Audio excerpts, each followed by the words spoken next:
और कुछ ही देर पहले या फिर अभी अभी ये खबर आ रही है कि अब से कुछ ही देर में यानी कि 11:45 पर देश को प्रधानमंत्री नरेंद्र मोदी संबोधित करने वाले हैं। ये खुलासा हुआ है उनके एक ट्वीट के जरिए और उन्होंने ये कहा है कि एक अहम संदेश लेकर वो आएंगे।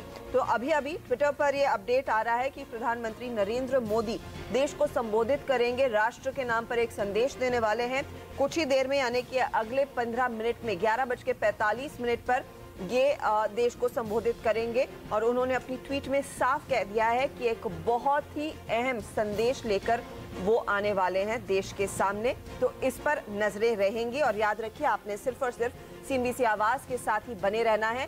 कुछ ही देर में 15 मिनट में प्रधानमंत्री नरेंद्र मोदी का संदेश सुनने के लिए इस पर हम आएंगे जरूर, लेकिन फिलहाल आज की बड़ी खबर पर रुख करते हैं और देखेंगे यहाँ पर और क्या अपडेट निकल कर आता है। फिलहाल ट्विटर के जरिए ये फिलहाल जानकारी मिली है कि प्रधानमंत्री नरेंद्र मोदी कुछ ही देर में देश को संबोधित करने वाले हैं। उनकी ट्वीट में ये नहीं लिखा है कि किस डेवलपमेंट या फिर किस पर्टिकुलर सब्जेक्ट पर वो बात करेंगे, लेकिन उन्होंने ये जरूर कहा है कि एक बहुत ही महत्वपूर्ण, एक बहुत ही इम्पोर्टेंट मैसेज वो देश के सामने रखने वाले हैं।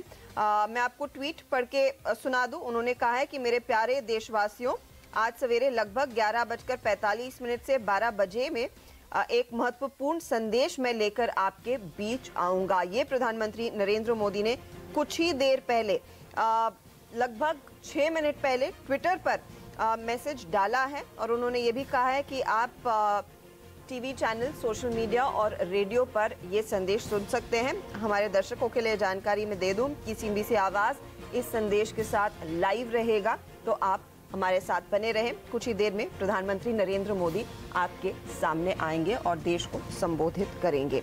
उन्होंने खास तौर से कहा है कि एक बहुत ही महत्वपूर्ण मैसेज लेकर वो इस संदेश को सामने रखेंगे। तो इस पर हम लौटेंगे जरूर, लेकिन फिलहाल फोकस करते हैं इस समय की बड़ी खबर पर। मध्य प्रदेश में गेहूं की खरीद शुरू हो गई है। सरकार किसानों से 1840 रुपए प्रति क्विंटल के भाव पर गेहूं खरीद रही है। ये याद रखिएगा, मिनिमम सपोर्ट प्राइस है। अगले हफ्ते यानी कि 1 अप्रैल से पूरे देश में इसकी खरीद शुरू हो जाएगी। इस साल किसानों से 357 लाख टन गेहूं खरीद का लक्ष्य रखा गया है, जिसमें से 90% से ज्यादा गेहूं सिर्फ 4 राज्य पंजाब, हरियाणा, मध्य प्रदेश और उत्तर प्रदेश में खरीदा जाएगा। देश में इस साल उत्पादन तकरीबन 991 लाख टन से ज्यादा होने का अनुमान भी लगाया गया है। हालांकि इस बार मंडियों में जो गेहूं का भाव है वो MSP से काफी ऊपर चल रहा है। मैं आपको याद दिला दूं, MSP की कीमत है 1840 और 2000 के ऊपर भाव निकल चुके हैं। ऐसे में सवाल यही है कि सरकार गेहूं की खरीद का लक्ष्य कैसे हासिल कर पाएगी और कितना हासिल कर पाएगी। हमारे साथ कमोडिटी गुरु जी चंद्रशेखर जुड़ गए हैं। चंद्रशेखर जी, स्वागत है आपका CNBC आवाज पर। MSP 1840 है और 200 रुपए उसके ऊपर भाव लगभग चल रहे हैं, 2000 के ऊपर। क्या लग रहा है आपको, ये सरकारी लक्ष्य पूरा हो पाएगा इस प्राइस डिफरेंशियल को देखकर? नहीं, बिल्कुल नहीं। वैसे भी लक्ष्य काफी एम्बिशियस है, ज्यादा है और सरकार को इतना गेहूं खरीदने का कोई जरूरत है ही नहीं। मैं खुश हूँ, अच्छा है कि किसानों को 200 रुपया ओपन मार्केट में ज्यादा मिल रहा है MSP से ज्यादा, तो ओपन मार्केट में ही बेचेंगे, फूड कॉर्पोरेशन को नहीं देंगे। मैं समझता हूँ ज्यादा से ज्यादा मैक्सिमम 300 लाख टन का ही 30 मिलियन टन का ही फूड कॉर्पोरेशन को प्रोक्योरमेंट का मौका मिलेगा। वो 300 लाख टन ही मैं ज्यादा मानता हूं, मगर दे कैन रीच। मगर इससे बड़ा एक सवाल है, ये जो सरकार का उत्पादन का लक्ष्य था 102 मिलियन टन, उसके सामने सरकार का उत्पादन का आंकड़ा आया है 99 मिलियन टन। जैसे कि आपने बताया 99 लाख टन का उत्पादन है, मगर मैं नहीं मानता हूँ ये आंकड़ा इज हाईली एग्जैजरेटेड, ओवरस्टेटेड। मेरा अनुमान में उत्पादन होगा शायद 900 lakh ton, that is 90 million ton. तो यानी कि 10% ज्यादा बता रहे हैं सरकार के ओर से, ऐसा मेरा अनुमान है। तो ये अच्छा ही है, किसान को ज्यादा भाव बाहर मिल रहा है फूड कॉरपोरेशन का पास काफी माल पड़ा है और एक शायद इतना 30 मिलियन टन यानी 300 लाख टन शायद फूड कॉरपोरेशन हैंडल भी कर नहीं पाएगा। तो उनका लक्ष्य से काफी कम उनकी खरीदी होगी, तो एक खुशी की बात है। There's nothing to worry about. Okay, अगर अच्छा आप कह रहे हैं कि ये जो खरीद जो है वो लक्ष्य पूरा हो पाएगा, अज्यूमिंग ये लक्ष्य पूरा नहीं हो पाता है, इसका मार्केट पर क्या इम्पैक्ट पड़ सकता है सर? नहीं, यानी लक्ष्य से कम ही फूड कॉरपोरेशन ने खरीदी की तो मार्केट के लिए उतना ज्यादा माल मिलेगा, तो और मार्केट में एक संकेत आएगा कि शायद हमारा उत्पादन जितना सरकार बता रही है उतना नहीं है, उससे उत्पादन कम है, तो it be slightly bullish for the market. यानी मार्केट टूटेगा नहीं। ये पक्का है कि मार्केट भाव टूटेंगे नहीं, market will remain steady to firm. जब आप कहते हैं स्टेडी टू फर्म सर, अब देखिए एमएसपी 1840 उससे 200 रुपए ज्यादा भाव है, यानी कि 2000 के भाव चल रहे हैं इस समय मार्केट में, और कितनी तेजी आने की गुंजाइश है? क्या ये 2000 का एक बेस प्राइस बन जाएगा इस सीजन के लिए? समझ गया। मैं मानता हूं कि अगस्त महीना का बाद कम से कम 10% भाव ऊपर जा सकता है। 2200 रुपया प्रति क्विंटल तो हो जाना ही चाहिए। 2300 तक भी जाने का संभावना है। एक बड़ा खतरा मैं देख रहा हूं हमारा देश के लिए, वो है एल निनो। तो जून, जुलाई, अगस्त, सितंबर में अभी तक एल निनो का इंटेंसिटी क्या है वो हमें पता नहीं है। Weather will be mild, moderate, severe, उसकी जब जानकारी मिलती है तो जनरली सभी एग्रीकल्चर कमोडिटीज का भाव ऊपर जाने का खतरा है। और गेहूं का तो जरूर, वैसे भी 10% तो एक अपसाइड पोटेंशियल है इस मार्केट में। तो एल निनो आ ही गया तो गेहूं 2400-2500 प्रति क्विंटल तक भी जा सकता है। ओके, तो आप कह रहे हैं यहाँ पर और तेजी बढ़ती हुई दिखाई देगी। अच्छा, अब इस समय हम विदेशी मार्केट से गेहूं को इंपोर्ट नहीं कर रहे हैं, उस पर रोक लगाई हुई है। अगर भाव ऐसे ही आसमान छुएंगे, क्या आपको लग रहा है उस रोक को हटाना पड़ सकता है सरकार को? नहीं, उसका जो निर्णय है हमें सितंबर महीने में लेना पड़ेगा। After the south west monsoon जब भी देखेंगे कैसा हमारा अगला खरीफ उत्पादन है, उसका आधार पे, और जब क्या भाव रहेगा, क्रूड ऑयल कहाँ रहेगा, हमारा रुपया कहाँ होगा, ये सब फैक्टर्स को नजर में रखते हुए ही गेहूं आयात के ऊपर जो इंपोर्ट ड्यूटी घटाना है उसके बारे में शायद हमें सितंबर महीने में सोचना पड़ेगा। तब तक हमारा पास काफी माल है और इतनी तेजी नहीं आएगी कि लोगों के बीच में कोई हाहाकार हो जाएगा, ऐसा नहीं। That's good to hear। बहुत बहुत शुक्रिया चंद्रशेखर जी हमारे लिए समय निकालने के लिए। तो भावों में तेजी देखने को मिलेगी। चंद्रशेखर जी ने नियर टर्म टारगेट तो 2200 रुपए कह दिया है।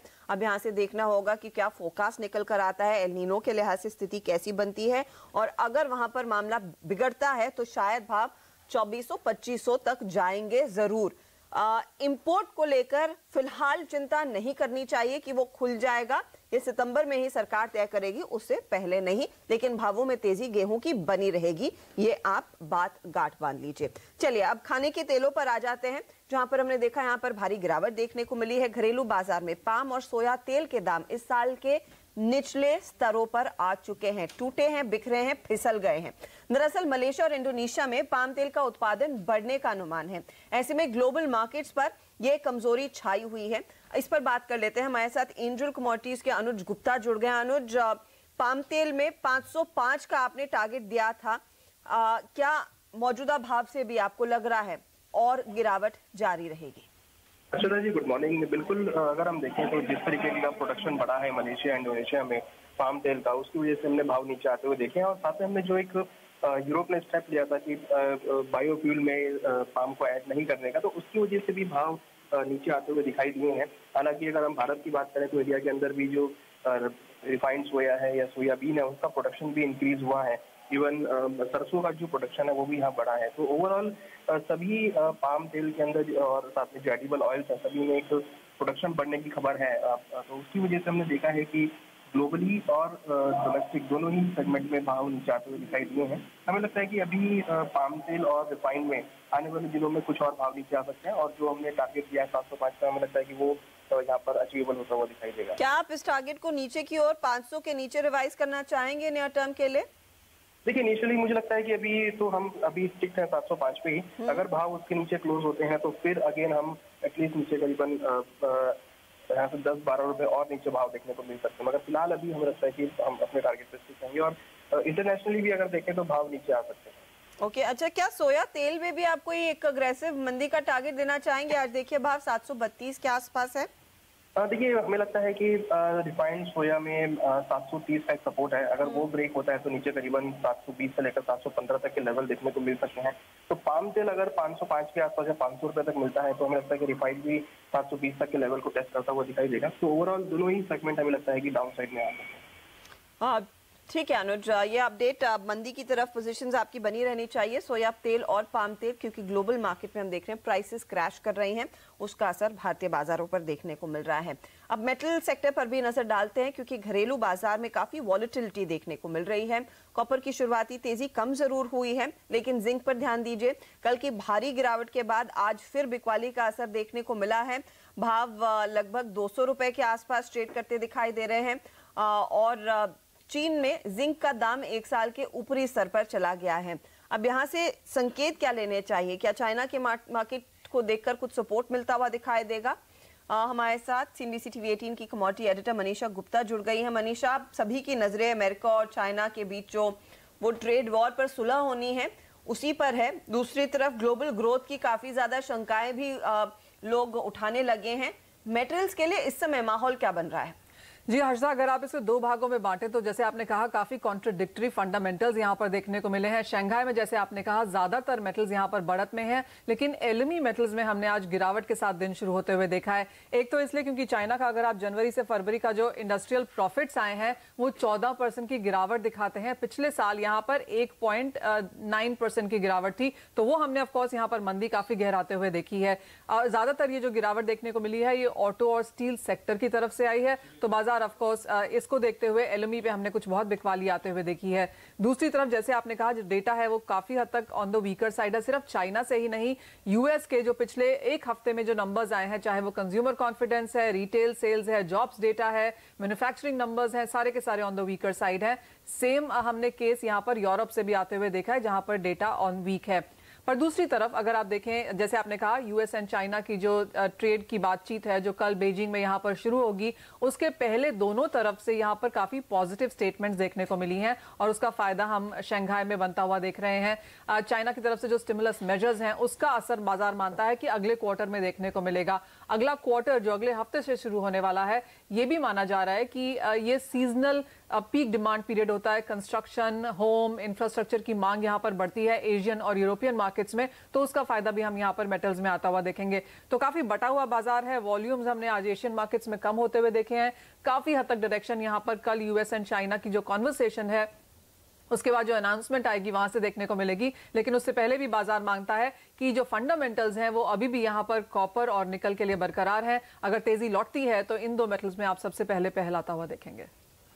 शुक्रिया मनीषा इस अपडेट के लिए। यहाँ पर लेंगे एक छोटा सा ब्रेक। ब्रेक के बाद कुछ और कमोडिटीज पर नजरें रहेंगी। हमारे साथ जुड़ेंगी रनीशा चनानी भी। और याद रखिएगा कुछ ही देर में, जैसे हमने आपको बताया था कार्यक्रम की शुरुआत में, प्रधानमंत्री नरेंद्र मोदी देश को संबोधित करने वाले हैं, तो वहां से भी बड़ी हाइलाइट्स निकल कर आएंगी। याद रखिएगा उन्होंने कुछ ही देर पहले एक ट्वीट के जरिए ट्विटर पर यह जानकारी दी कि 11:45 से 12 बजे के बीच वो देश को संबोधित करेंगे। एक बहुत ही महत्वपूर्ण संदेश लेकर आएंगे। तो आप बने रहिए CNBC आवाज के साथ। ब्रेक लेकर फटाफट लौटते हैं।